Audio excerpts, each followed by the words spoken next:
ہمارے پڑوسی ذمہ دار ہیں، ان پڑھ ہیں بڑے ذمہ دار، تعلیم اتنی نہیں ہے، تو ان کے ایک بچے کا میں نکاح پڑھانے گیا تو ان کے والد بیٹھے تھے نکاح سے پہلے، ایسے ہی تو مجھ سے کہنے لگے مولانا صاحب میری بیوی نے مجھ سے کہا کہ دیکھو ہم دونوں عمر گزار چکے ہیں،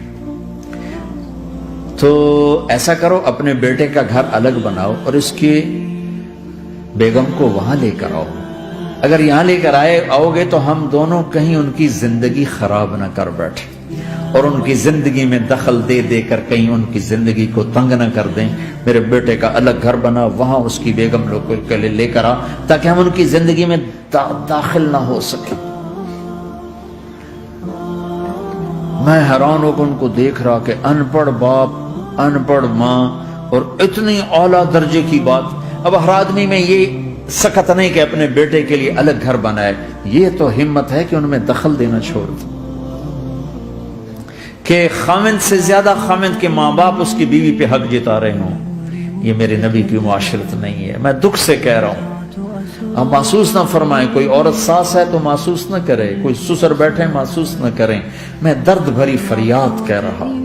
یہ میرے معاشرے کا سلگتا ہوا ایک مسئلہ ہے، ایک گہرا داغ ہے جس نے زندگیوں کو تباہ و برباد کر کے رکھ دیا ہے۔ کہیں اس کو الٹ بھی ہوتا ہے کہ آنے والی لڑکی ایسی بدتمیزی کرتی ہے کہ اس کے خامند کے ماں باپ کو بے عزت کر کے رکھ دیتی، رشتہ داروں سے توڑ کے رکھ دیتی ہے۔ یہ کیسز بھی ہیں لیکن یہ تھوڑے ہیں، یہ دوسرے والے زیادہ ہیں۔ میں اپنے نبی کی معاشرت بتانا چاہتا ہوں کہ میرے نبی کی زندگی میں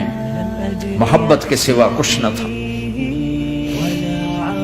کل کائنات کے نبی ہیں۔ اور حضرت عائشہ سے کہہ رہے عائشہ دوڑ لگا، عائشہ دوڑ لگا،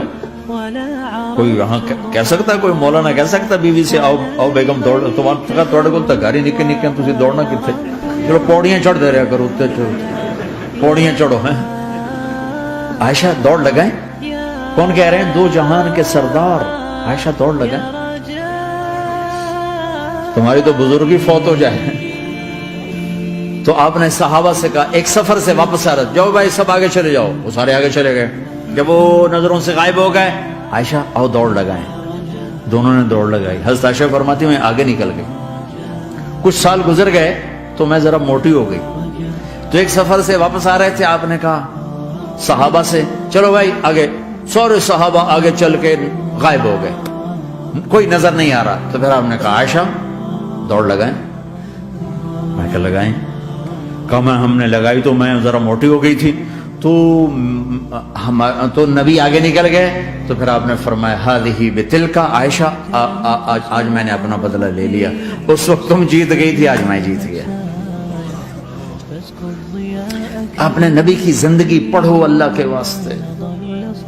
کہ آپ نے گھر کیسے چلائے، کھانے کو کچھ نہیں اور بیویاں خوش ہیں، سلوک تھا نا، کھانے کو کچھ نہیں ہے، 2 مہینے چولہا نہیں جلتا ہے، لیکن بیویوں کو ایسی محبت تھی کہ وہ قربان ہوتی جا رہی، اور یہ سب کچھ دے کر گھروں میں آگ ہے، اس لیے کہ بول ٹھیک نہیں، نہ خامد کا بول ٹھیک ہے نہ بیوی کا بول ٹھیک ہے، اور عام طور پر زیادتی چونکہ مردوں کی طرف سے ہوتی، کبھی عورتوں کی طرف سے بھی ہوتی۔ میں تو دونوں کے لیے بات کر رہا ہوں، اس زبان کو میٹھا کرنا سیکھ لو، اگر اپنے گھروں کو چین سے سکھ سے بھرنا چاہتے ہو تو چیزوں سے نہیں آئے گا، تمہارے سلوک سے، بیہیویئر سے آئے گا۔ اپنے سلوک اچھے کرو، اپنے رویے اچھے کرو۔